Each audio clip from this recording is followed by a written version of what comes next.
just so that I am sure I understand. In other words, are you saying your proposal departs to some extent from the proposal that the colleagues have agreed upon, in the sense that you would not confine panels to disposing of new applications without sitting in hearings as panels? You say they would dispose of new applications as panels, but there would be some matters where you would say panels should be allowed to hear those matters, and those matters should not be heard by the full 11 judges. But you say there are matters of national importance where you would say the full complement of 11 must then sit. Is my understanding correct? Yes, Chief Justice. Yes. Now, of course, I guess you would appreciate that what would be critical in that proposal would be who would decide which matter is of national importance and which one is not. And what do you have in mind in terms of who would make that decision? This model we propose envisages a sifting, an experienced sifting panel at first base in the registrar's office. But then obviously the decision would not be made. So all the matters that come before the justices, before you, would be matters that are worthy of the court's attention. Then as to who makes the call, the kind of call you described, I think it would be the Chief Justice in conjunction with the court, of course. It seems to me that that is a weighty decision to make, and it might still require the inputs of the 11 or 15 if I have my way, but the full court. But isn't the problem if the issue of whether a matter is of national importance is going to still go to the full complement of 11? Will that not defeat the purpose of panels? Because what we are running away from when we say let there be panels who dispose of new applications, we're trying to run away from a situation where all 11 get involved in so many matters. Not necessarily, Chief Justice. The initial panel of 3 who work who determine the application first, would be able to make that judgment call. To make that call. Yeah. But I don't think they should make it on their own. They can tell when a matter is of such importance, and then they could, as we do with the memoranda we circulate among ourselves, they could write to the full court and say we have this kind of matter and we think it should be heard en banc, or what do you think? I don't think that would take much of the bigger collective's time. So the panel would take a view.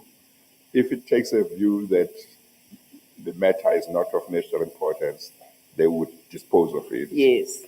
If they think it might be a matter of national importance, or if they think it is a matter of national importance, then they inform the rest of the colleagues by way of a memo or whatever to say there is this matter, we think it's of national importance. What's your view? Is that correct? That is what I have in mind. Yes. And but you also say panels could sit to hear certain matters as opposed to the court sitting always en banc? Yes. Okay.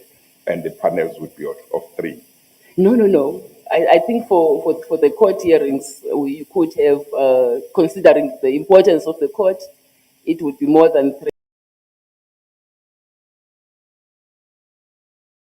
three, Or how many do you think? not less than five. Oh, okay, Yes. okay. In which case, then you would have two panels for purposes of hearings, at least, because out of 11 you could have two, five. That's 10. Yes. So there could be two, but there would be some matters where you would say the full complement must sit. Yes. Yes.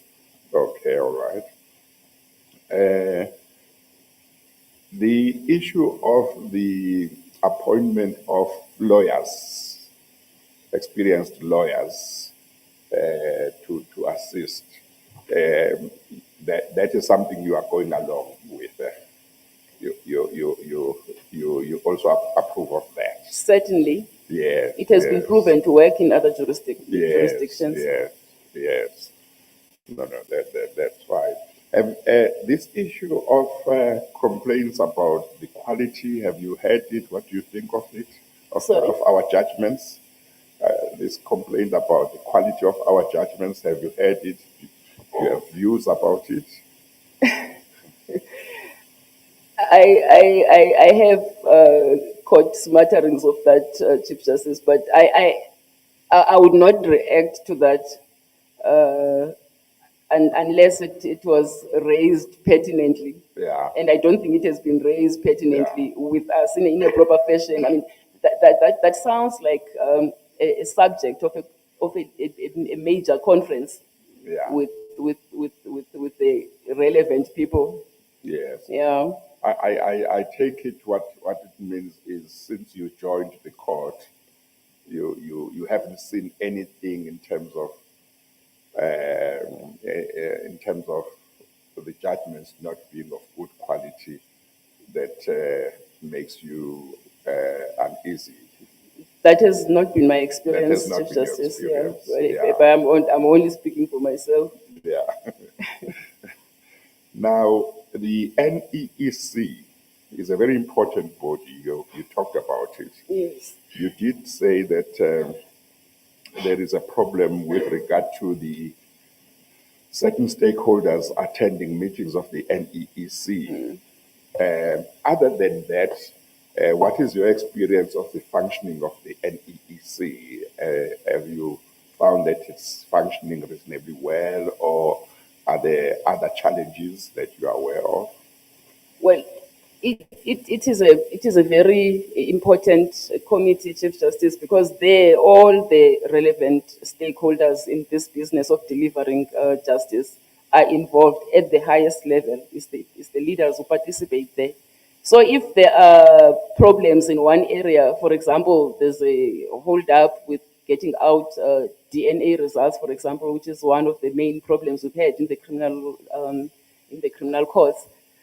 It is easier to nudge the correct functionary to ensure that whatever is necessary to unlock the log jam there can attend to that promptly. As I indicated, there are, well, all the stakeholders that participate are very important, but there are some who are more important than others. For example, the police, the NPA. So you want those people to give their full attention to a structure of this kind, so that they get the inputs that must be got across, and the rest of the stakeholders can have a clear picture of what is happening in those areas as well, as they impact its own operations. So that's why I was saying some have shown flagging spirits, and they need to be brought in so that they work as efficiently as that committee, has a history of doing since it started. Of course, the In each province, there is a PEEC, Yes. a Provincial Efficiency Enhancing Committee, which is responsible for the efficient operations of courts in each province. And each PEEC reports to the NEEC about its work. In terms of your understanding, how are the PEECs in the various provinces working? The PECs are working very well. The judges president are responsible for them, and they crack the whip. Well, I'm just using that as a metaphor. They make sure that the committees are working as they should. So that's just one aspect that gives one comfort that at least at provincial level things are taken care of. But then ultimately the decisions are taken at NEC, the heads, the people who wield the necessary power are at the NEC. So you need their buy-in, their participation. But the PECs are working well by all reports. You referred also to the Judicial Conduct Committee. Would you like to share with the Commission what your experience has been of running the Judicial Conduct Committee over the past 20 months or so, and what improvements have been made in the functioning of the Judicial Conduct Committee? Thank you, Chief Justice. As I alluded in my broader statement, there's a lot of work there.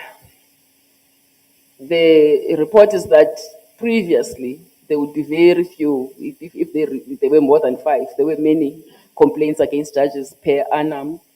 And now you get this influx of complaints daily. So there's a lot of work for the members of the committee, and even more work for the poor secretariat. There was the biggest problem earlier, and we are still trying to mop up the effects of that now, is that the committee has 6 members comprising the Chief Justice, the Deputy, and the 4. The 4 would be judges, sitting judges in their own divisions at the SCA, most of them busy judges who have their own core responsibilities as judges, in addition to this function now. And rulings, it just took too long to get rulings out, and understandably, when you have to choose between deciding a complaint, a JCC complaint, and finishing your judgment, you are going to choose the judgment. So this work gets left behind. So there was the committee had a lot of backlogs, and we came to the realization that the key problem was that the judges who were members of the committee just didn't have time to focus on that work. And the only answer available was to designate retired judges. And we were able to get 3 such colleagues late in August last year. And the change was instantaneous. The work output is fast. But it's a full-time job, and it has distracted me a lot because all these complaints come through me initially. I just Friday I got a huge box, and I wanted to send you a photo of these complaints that I must wade through, and that's the kind of situation we are dealing with. So it's a huge headache for me, but having these retired judges to deal with the rest of the process when they are not summarily dismissed in terms of Section 15 of the JS Act because that they have no merit, that you know that you have a complement of people who are going to work on them quickly and efficiently. So, as I say, the committee's work output has improved dramatically in the last few months, and rulings are being produced quickly. But then we still need to capacitate the secretariat because they are struggling. They have to process these complaints before they must sift them, process them before they send them to the chairperson, and then the chairperson deals with them, decides to maybe allocate others to judges president in terms of an arrangement you created to ease the burden on the chairperson, giving the heads of court the permission to deal with those dealing with involving judges in their division, their respective divisions. So the secretariat must sift them, send them to me, then I deal with them, I send them to the rest of the colleagues. I'm going to be involved in appeals down the line as well. And the secretariat is involved in all that process. So things sometimes they fall through the cracks, they get delayed. I just had a complaint come to my attention recently that had been lodged last year already, and the complainant was threatening to go to the media to report us. And because of the load in that office, I understand their situation. That matter, it didn't get the necessary attention promptly that it should have received. So you get problems such as those, and all that it needs to fix them is to capacitate that office because it plays a very key role in making sure that the committee works efficiently, ultimately. So that's my experience so far. Of course, you do. I don't know if you want me to talk about the proposals we are making to increase the capacity of the committee. Yes, you can deal with it. You can deal with All it. right, just in brief, flowing from the conference resolutions, we are exploring amending Section 8 of the Judicial Service Commission Act to allow the chairperson, the Chief Justice, to increase, to have a pool of designated members, from which we can draw as and when the need arises for matters that are to be dealt with in terms of Section 16 and 17. That is, those that have not been dismissed ab initio, they go for further processing, for appeals, for consideration by the chairperson or a member that the chairperson designates to see if there could be something more. If the matter needs to be referred to a JCT, for example, a Judicial Conduct Tribunal. So that amendment, which we hope will go through swiftly, will ease the burden. I think it will cure the problem, and work can flow. The complaints can be processed as quickly as they should be, because there'll be enough people to deal with them. Yes. Well, we have talked about the functioning of the Constitutional Court, we have talked about the functioning of the NEEC, we have talked about the functioning of the PEEC, we have now talked about the functioning of the Judicial Conduct Committee. If you get appointed as Chief Justice, you will be the chairperson of this body, the Judicial Service Commission. Sometimes there are also complaints which are directed at this body as well as the Judicial Conduct Committee, maybe also at the Chief Justice, to say complaints against judges are taking too long. So the one part relates to what we have just spoken about now, but the other part relates to cases where judges against whom there are complaints go to court to challenge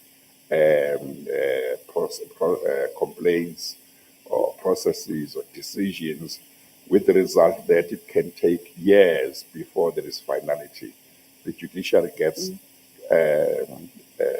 criticized for that. Is that criticism fair?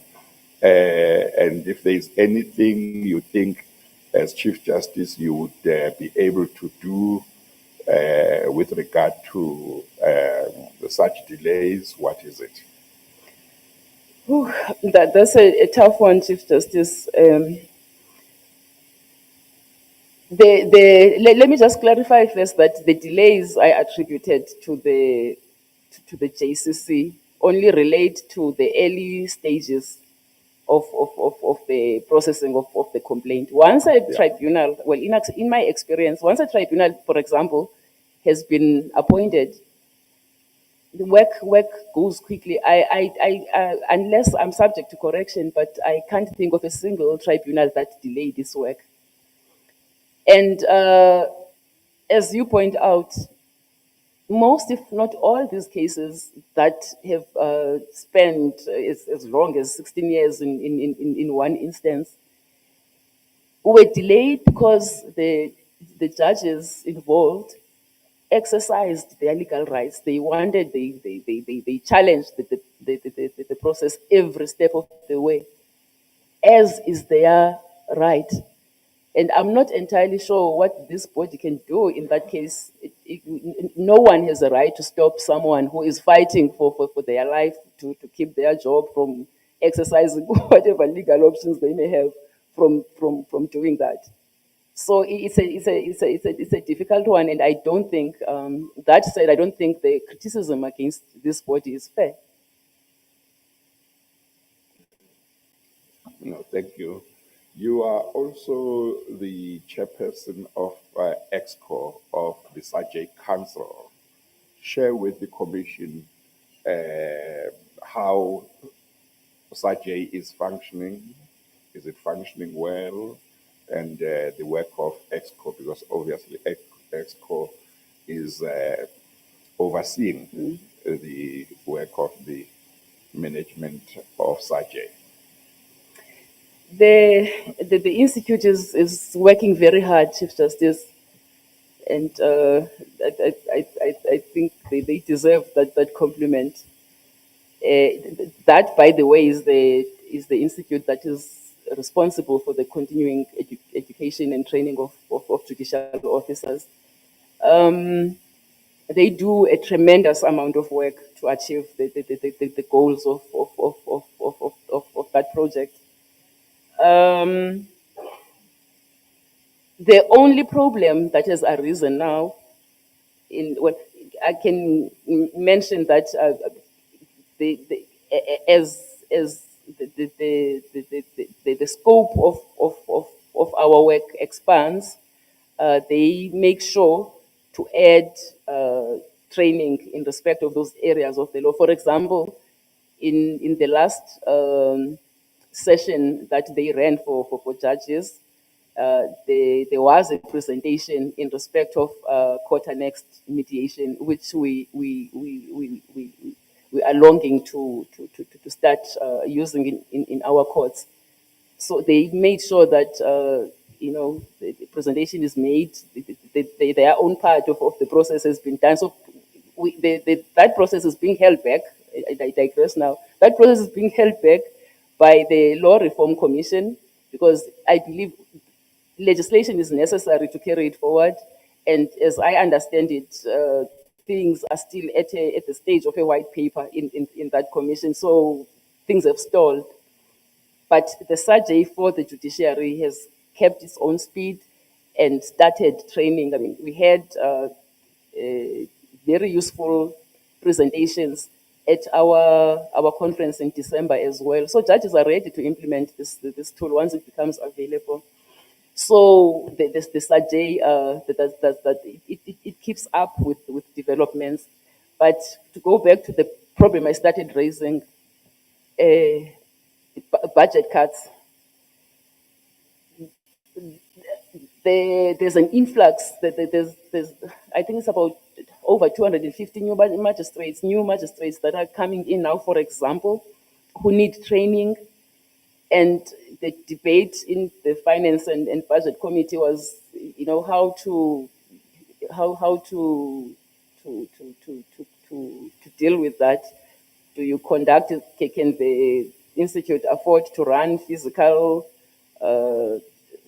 sessions, training sessions for this group, which is the ideal, or does it have to conduct hybrid presentations, sessions, or virtual, because there's no money? Then there's this admirable program that you launched not so long ago, the aspirant women judges program, which helps with one of my issues, the slow pace of gender diversity, because it creates a pool, it prepares potential candidates to draw into the judiciary. Now, there's a problem with that project as well, because many of the candidates are practitioners, for example, people who, these are adult people we are talking about, who have their family obligations. And if you are going to leave your practice, for example, for a period of a month to undertake training, then it means you don't make money during that period. So a need for a stipend was identified. There is no money to provide for that stipend. So that means a lot of candidates could have had access to and trained in this for this project will be discouraged from participating in it. So in sum, Chief Justice, the SAJA does its bit. It does. Now, you touched during your articulation of your vision on the issue of the institutional independence of the judiciary and the issue of judiciary-led court administration model.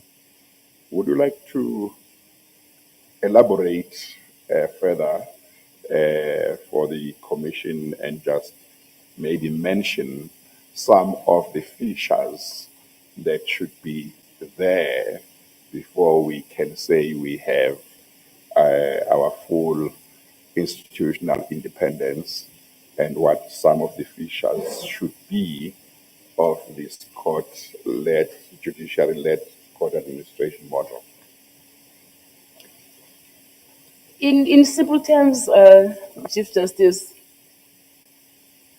the powers that currently vest in the powers and functions that currently vest in the Department of Justice now would be transferred to our national department, the Office of the Chief Justice. The full autonomy, budgets, everything it takes to run a national department would be taken from where it resides currently to the judiciary. That is the simple explanation, along with the magistrates who we want to be absorbed in the judiciary.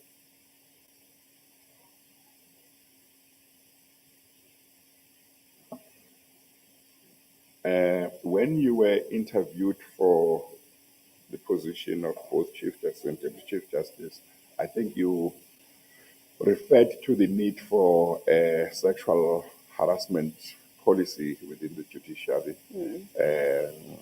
I prefer to say anti-sexual harassment policy. Would you like to update the commissioners as to where we are with that project? Yes, certainly, Chief Justice. The project continues, and one hopes it's close to finalization.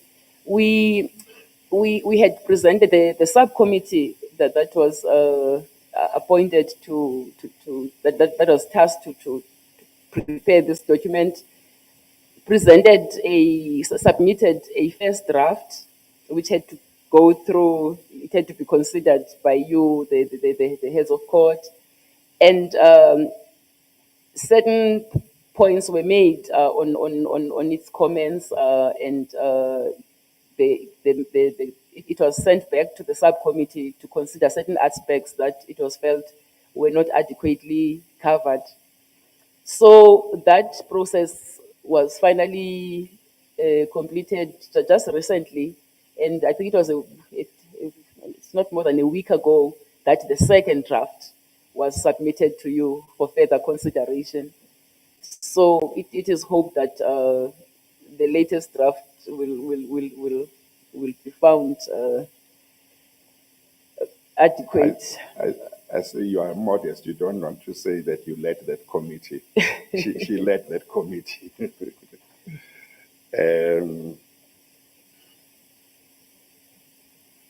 Now, previous annual reports about the performance of various superior courts as well as lower courts revealed that there were serious backlogs, and there continue to be serious backlogs in various courts. You are aware of this. Are you able to share with the Commission what causes these backlogs and what should be done to address them? And this is important, of course, because as Chief Justice, you will be, if you are appointed, the leader of the entire judiciary. Therefore, the performance of all courts is your concern. And if there are challenges, you ought to try and see what needs to be done. Yes. It seemed to me, Chief Justice, that the real issue lies with case flow management. Where there were log jams, it's because other courts were running their operations in certain ways which did not yield the desired results, whereas those who abide by the case flow management system that is in place are able to get the desired results. That seemed to be the main issue in my assessment. So it seems to me that all heads of court must be urged, as they have been urged, to follow the models that actually work, the examples that actually work. Well, there are other factors that have been mentioned as attributing to creating these backlogs, namely load shedding, namely judicial posts that are not filled for long periods of time because the executive has not approved the establishment of more posts or more judges or magistrates have not been appointed. And sometimes there are magistrates, there are judges, but there are not enough courtrooms. So it doesn't have to have a judge if you don't have a courtroom where he or she will sit to hear cases. And there have been situations where judges or magistrates, one has got to wait while another one is using a courtroom because there's a limited number of courtrooms. And then when that one is finished, then the other one can go in. There are also those challenges. Do you want to say something about that? Thank you for that explanation, Chief Justice. Those are issues that fall under the umbrella I discussed during my vision presentation, which have everything to do with the capacitation of courts. Those issues fall there. The courts need to be capacitated in all those respects. Now, the Constitution of South Africa, the Bill of Rights, has got or includes or contains socio-economic rights. There have been some cases in the South Africa where courts have dealt with socio-economic rights and their enforceability. Would you like to share with the Commission what your view is of how that jurisprudence, how the courts are dealing with socio-economic rights, what the challenges are when they try to adjudicate those types of cases? We have the grand norm, which is Grootboom. I don't know if you want to ask me specific questions, Chief Justice, on this issue. No, I just want you to give an idea of how they are dealt with. Obviously, you might pinpoint to a particular case and say this is how courts dealt with this type of socio-economic rights, and maybe that's how all the others are dealt with. But I just wanted the Commission to have the benefit of your view when you look at that jurisprudence, how it is like. Yes. The Constitutional Court in particular has done well in that regard, Chief Justice. And the test is the one that is found in Section 39 of the Constitution, how you deal with cases such as those.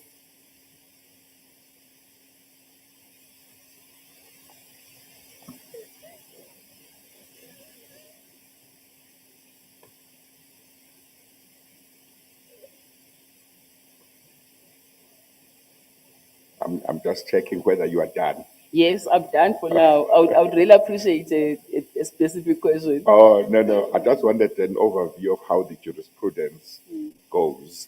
Okay, my last question. There is quite some difference between how reviews were dealt with to a certain extent before our constitutional democracy that is under apartheid, and how they are dealt with, the powers of courts of review under our constitutional democracy. Would you like to share with the Commission to point out to some of the differences, to say, well, before our constitutional democracy, maybe these were some of the features or the grounds. Now, under our constitutional democracy, maybe it's easier to review or more difficult to review now because of this and that and that. And these are also some of the features of the powers of review of the courts. Thank you, Chief Justice. I think under the constitutional dispensation, it is now easier to deal with that aspect of the law. We have Section 33 of the Constitution that deals with just administrative action, and you have the PAJA as the national legislation that provides for those situations. And that is how the courts deal with them. Okay, thank you. Minister? Yeah, thank you very much, CJ. I will firstly request your indulgence because I have some few questions. You want to go to town? No, I won't go to town, CJ. Good morning, DCJ. Good morning, Minister. Thank you. Jay, the minister looks like she is saying, I've been waiting for this opportunity. Yeah, no, that's true. I think he wants to hit back for the claim for institutional independence. I heard the DCJ firing me from work. DCJ, my first question relates to the scheme of the Constitution, and from your presentation, and I appreciate, particularly with regards to the judicial-led court administration model, I appreciate that it's a policy-laden environment, which some of the issues, I believe we will engage with them as through the processes that are already established. But I'll just ask one or two questions in relation to that for the benefit of the public. One is that I do also acknowledge that from the executive it has taken long, but we are now ready to engage as we have already started the process on this matter. The scheme of the Constitution envisages a cooperative relationship between the three arms of the state, while recognizing the doctrine of the separation of powers. And from the executive side, we're expected to facilitate access to justice. How do you envisage the executive continuing to facilitate access to justice in a judicial-led court administration model? I'm not entirely sure why the executive would not be able to assist if help was needed, Minister.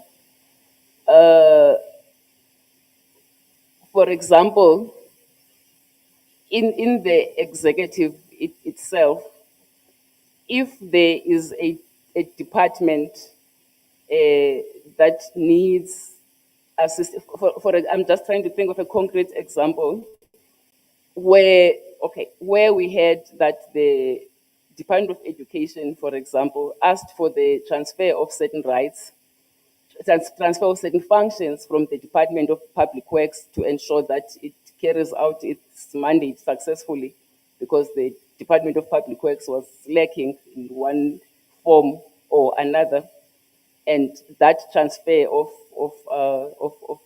functions was allowed.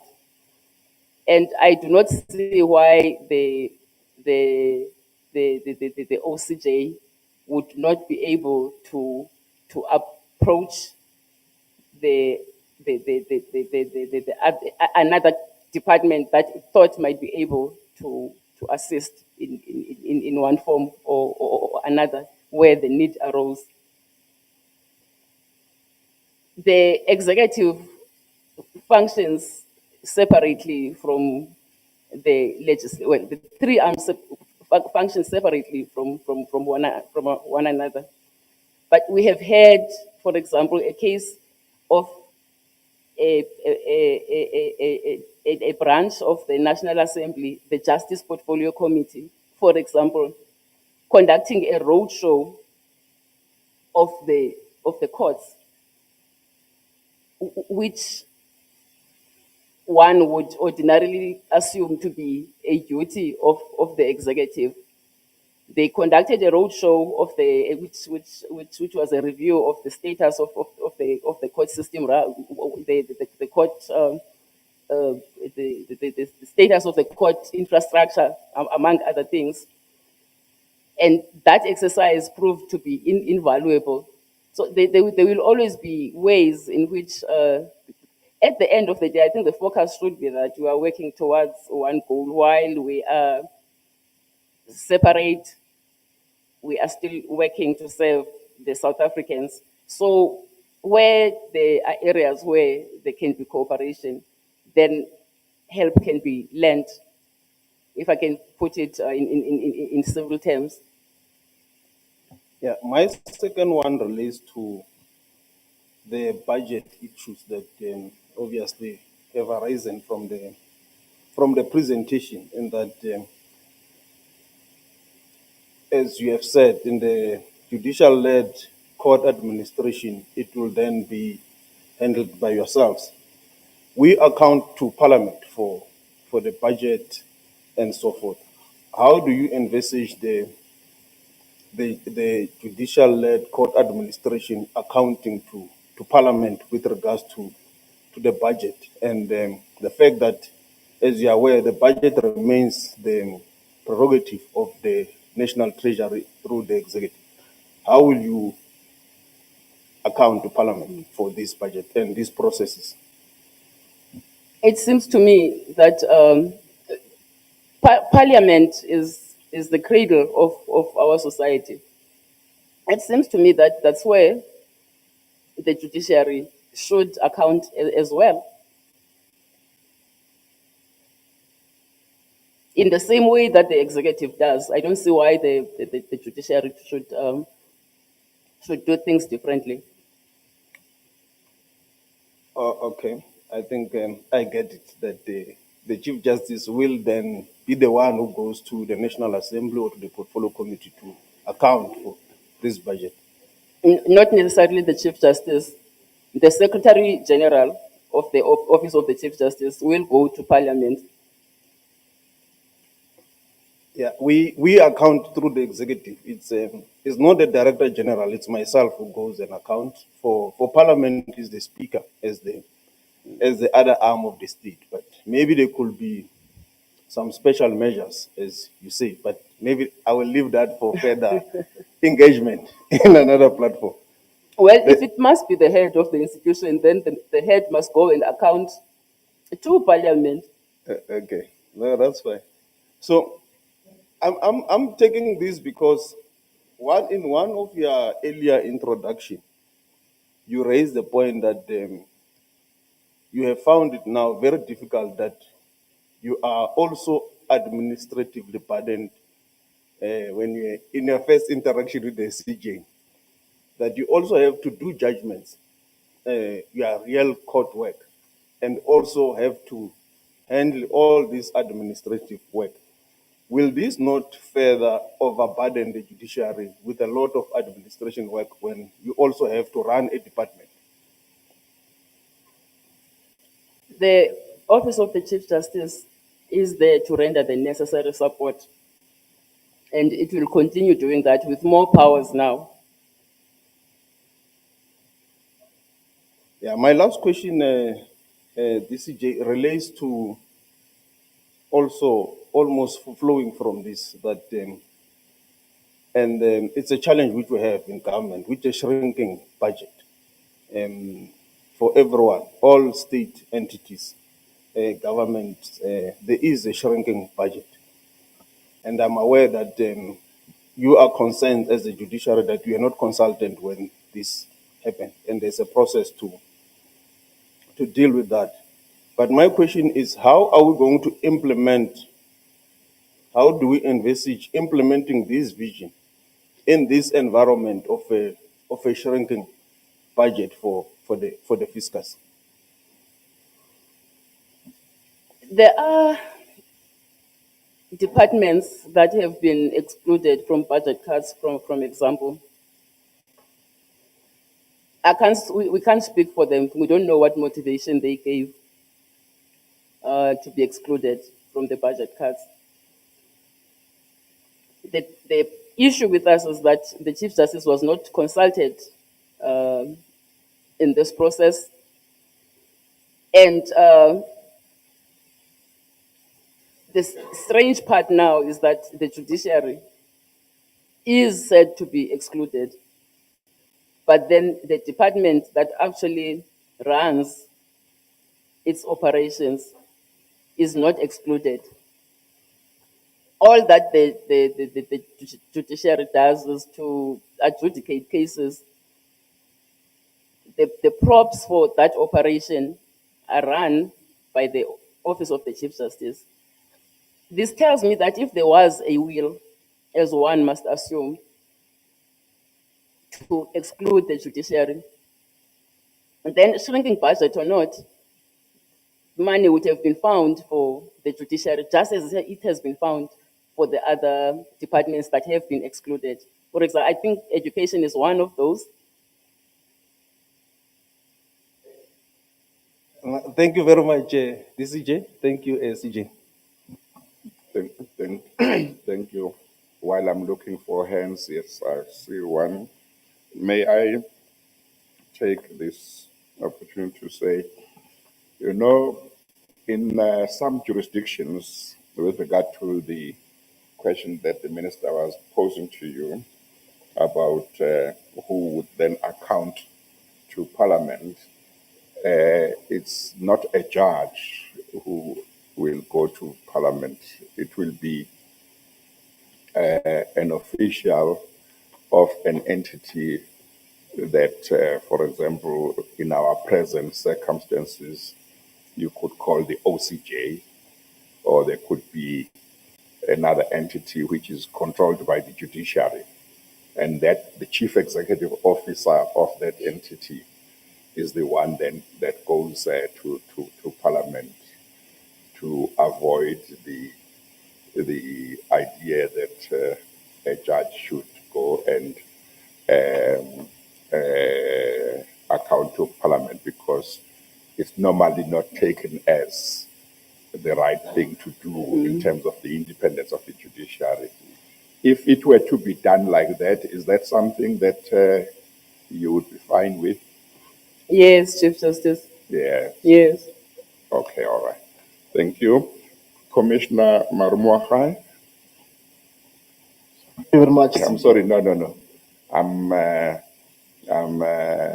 skipping the president of the SCA first. Thank you very much, Chief Justice. Good morning, DCJ. Good morning, President. Thank you very much for your comprehensive vision statement that you have shared with the Commission that gives valuable insight into the challenges that are facing the judiciary and how you intend addressing them. Just following up in regard to the issue pertaining to the capacitation of the Judicial Conduct Committee. You mentioned that an amendment to Section 8 of the Judicial Services Commission Act is underway in terms of increasing the number of members of the committee. My question is, once the number has been increased, and you also mentioned that more retired judges would be appointed on that committee. Would you be amenable to maybe using more or exclusively retired judges for purposes of the second committee of the JCC?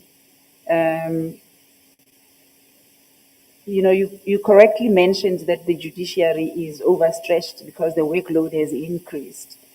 Now, I know, because I have served in that committee, that in the appeal body, written decisions have to be given to the public. So it's as good as actually writing a judgment, which is a burden in itself. Would you be amenable to maybe asking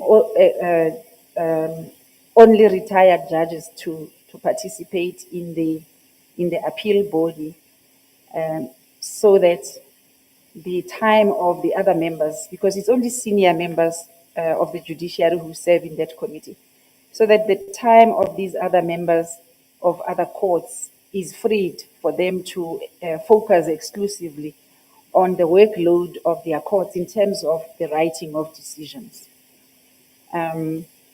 Would you be amenable to considering something like that, so that the sitting judges participate in the first committee, and then in the second committee, which is the appeal body, then only the retired judges should participate in that committee, so as to free the time of the judges the permanent judges, so that they can focus exclusively on the writing of judgments, not at the JCC, but only at their courts.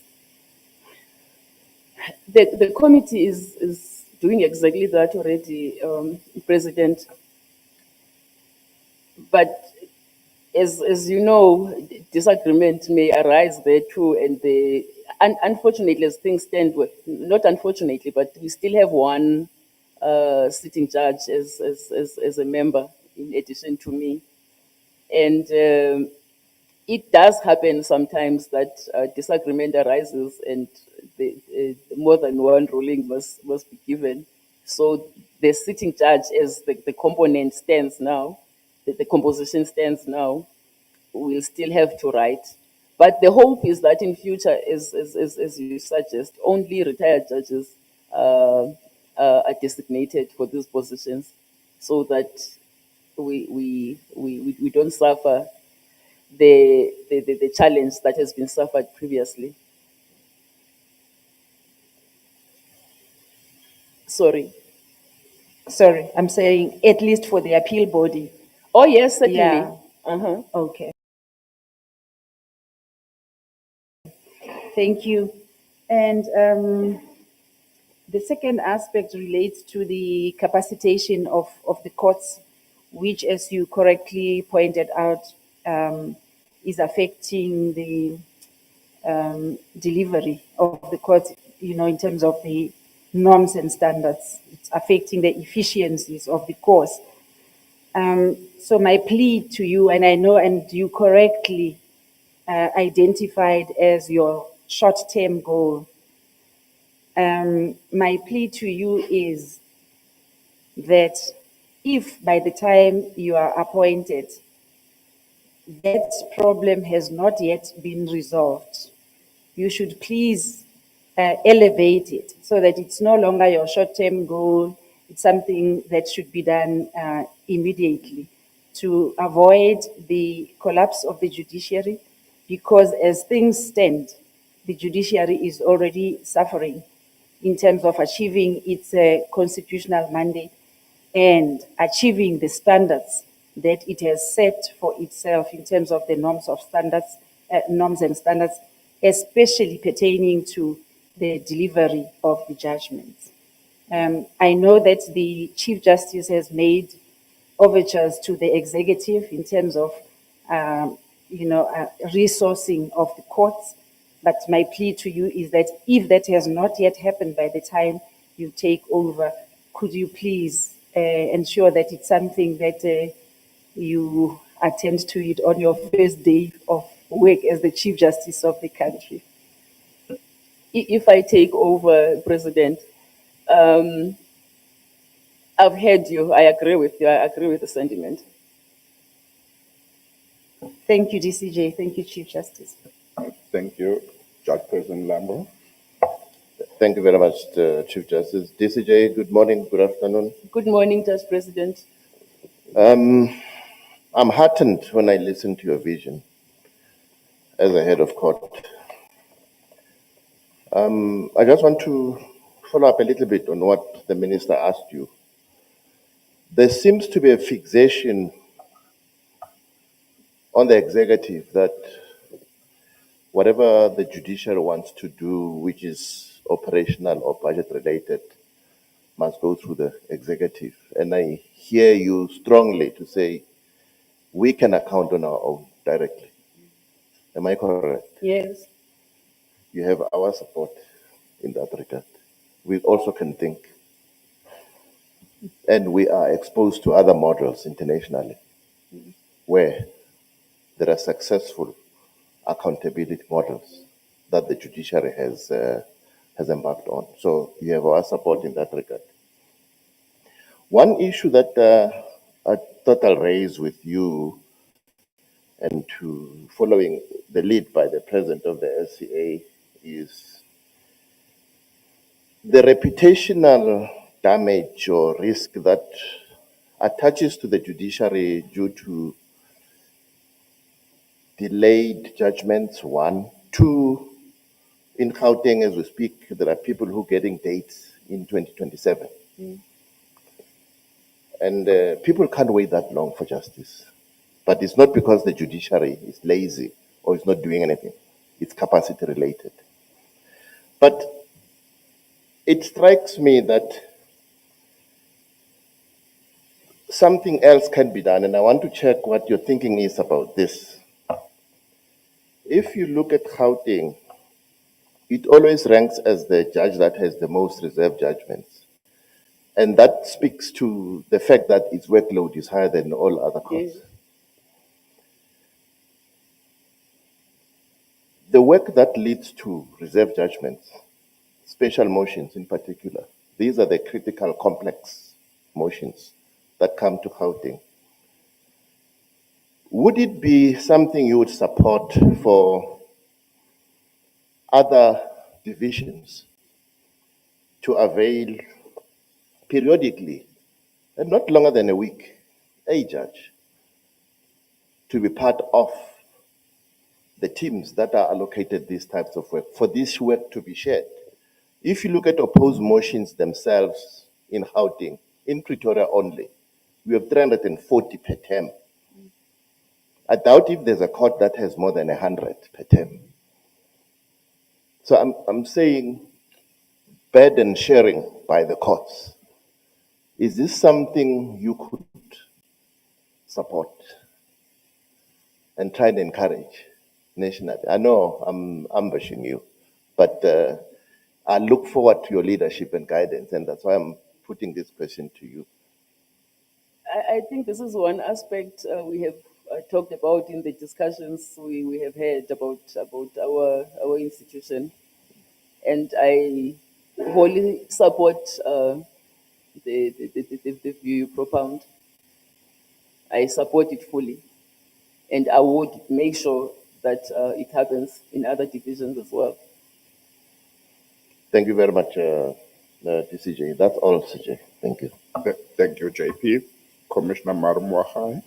Thank you very much, CJ. Good afternoon, DCJ. Afternoon, Prof.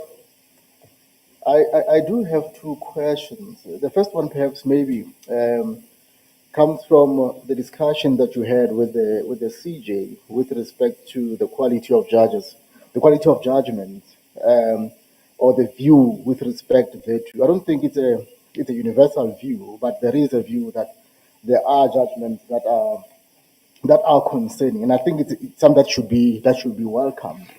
On the basis of that, normally courts are structured in terms of the heads of those courts, the CJs.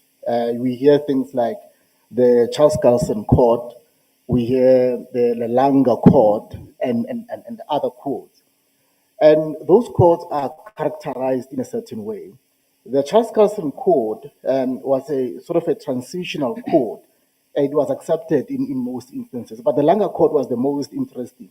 One of my colleagues defined it as a court that was responsible for several doctrinal innovations, including the expansion of the court's meaningful engagement with the approach of socio-economic rights. The question that I want to ask you is, what is, on the basis of that, how will the Maya Court be like? And then the question will be, what is your constitutional and jurisprudential vision of this court? And I'm asking you that because in your vision, you gave a structural challenges kind of vision. Perhaps you do not have a chance to look at the law and how your court will transcend going forward. So I just want to understand what would be the constitutional and jurisprudential vision of the Maya Court. Well, I think the previous administrations is to steal a label from the executive have laid the right foundations, and in my assessment of the course of the course jurisprudence, even after their departure, that has continued. And I don't want to say anything about the I don't want to say alleged drop in quality, but I think the current court, the courts that have come, the Noble Court, the Muhweng Court, have continued on that trajectory, and I cannot imagine why. And the Zondo Court, I can't think why that would change with a new dispensation, if I may call it that. I would have liked to see how you were thinking about the jurisprudence of the court. But let me ask my second question. You present a model of panels, and I kind of like understand it on this thing of applications and at that initial stage. I'm a little bit unease with the panels with regards to the hearing of matters, and this comes from what I have observed over the years in the Supreme Court of Appeal, where in matters such as prescription, competent verdicts, death benefits, accumulated retirement benefits, we are seeing the contradictory judgments that are coming from the same court. are we not likely, should your model be approved and be accepted, are we not likely to see the Constitutional Court being extremely inconsistent on some of the most important issues that this court is now having to adjudicate? That is just my concern with regards to your proposal. Do you have any view on that? That is a very fair question, Professor. There would be that kind of risk. And it's a risk that a court of this nature should avoid. But I'm just thinking of a matter we had very recently, where we were all agreed that it did not it should not have been set down for an open court hearing that could have been dealt with by way of a short judgment, which is another method that the court uses, where it determines that there is no need for an open for oral addresses. And it invariably, cases that will not go to open court, obviously, are not matters of great national import.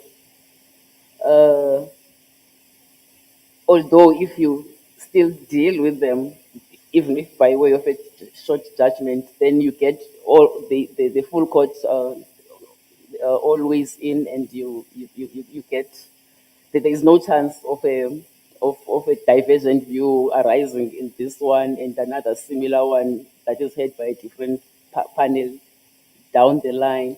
But I'm just thinking that even in situations where you have a full court adjudicating a matter, there is always a possibility of dissent. You will not get unanimity.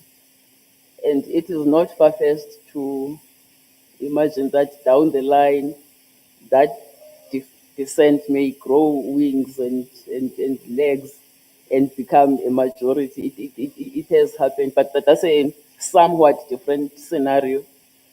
What I'm trying to say is that in respect of cases that are not as important as others, there could be scope of using smaller panels just to ease the burden on everybody else. And in any event where the role has been prepared, even if you don't get to sit in that particular case where smaller panels are used, you get to know about the kind of cases that are going to be heard during that particular time.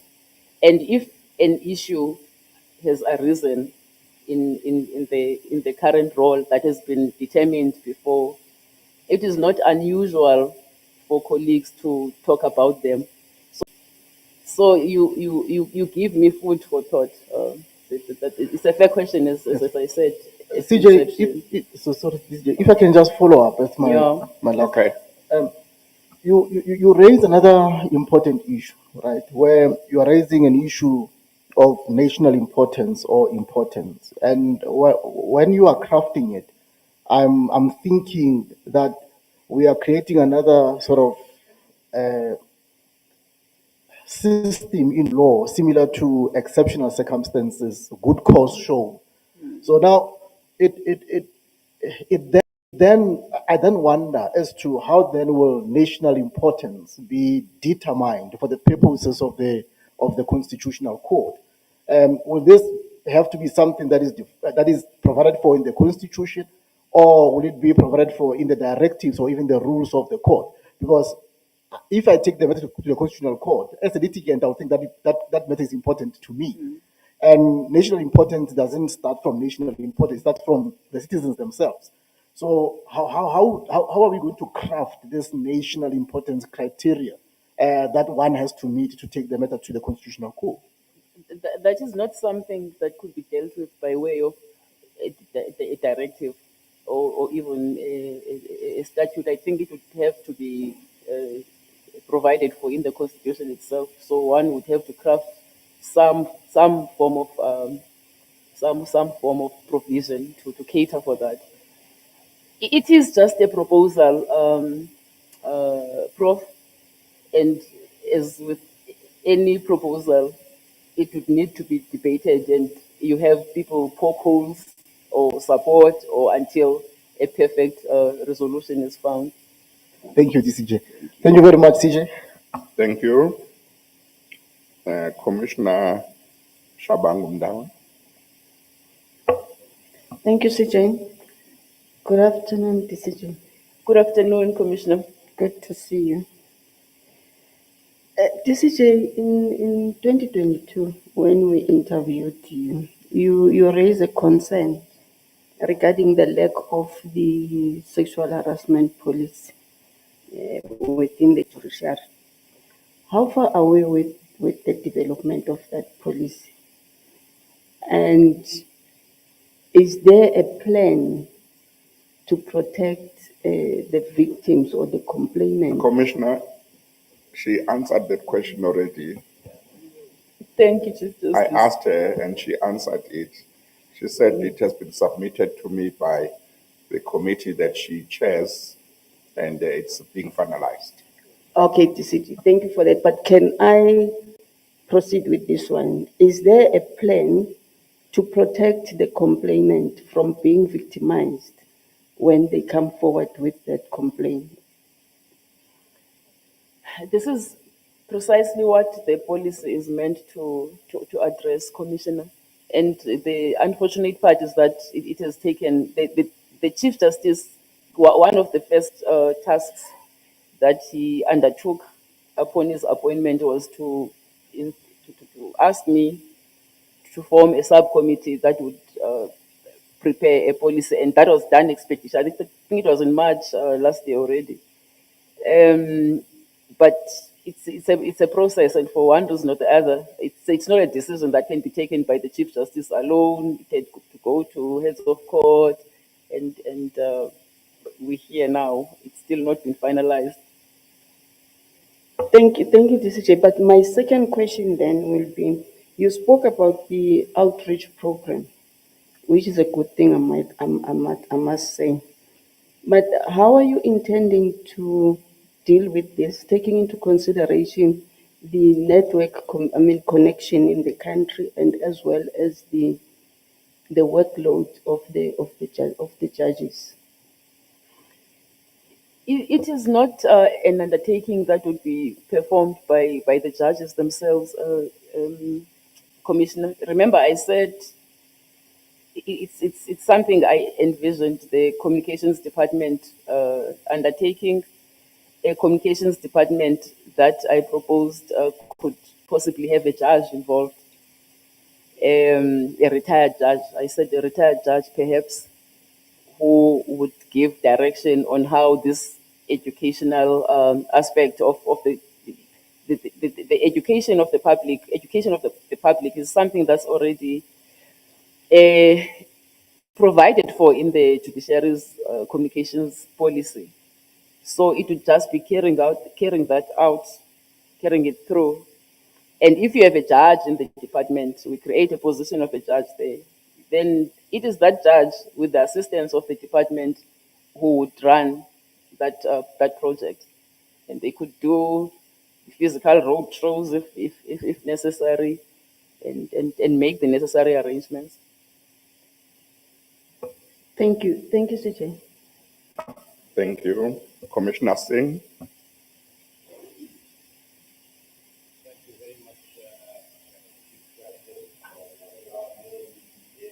Good afternoon, Commissioner.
continue this discussion, and you have to put your foot down, if I say so, DCJ. Because, I've been serving on a committee